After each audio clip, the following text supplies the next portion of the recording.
Good morning, everyone. Welcome to a new video on the Toyota Maintenance channel. Today, I'm going to show you how to change or replace the cabin air filter on a 2021 Toyota Corolla. Stick around to see the full process. The filter is located right behind this cover here. First, we'll unclip this part, then we'll need to push it back slightly, and then forward to remove this cover completely. After that, we'll press down on the two clips you see here to take off the second cover. Now we'll carefully take out the old filter. It's important to remember that this filter should ideally be replaced every 5,000 to 10,000 miles to keep the air in the cabin clean.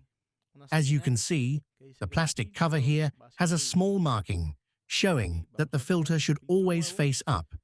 Next, we'll put in the new filter. Always remember to position it so that the arrow on the filter points upwards, and make sure the plastic cover also has the arrow facing up.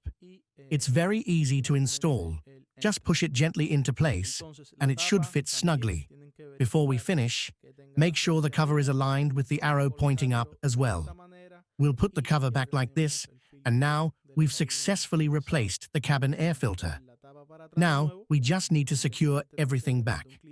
Let's add this client's belongings back in place. We'll hook the cover onto these clips you see here and press it down as if we were closing it. Be gentle to avoid snapping any of these small clips. And there you have it. The filter is correctly replaced and everything is back in order. I hope you found this video helpful. If you did, please give it a thumbs up, leave a comment, and don't forget to subscribe to the channel. See you in the next video.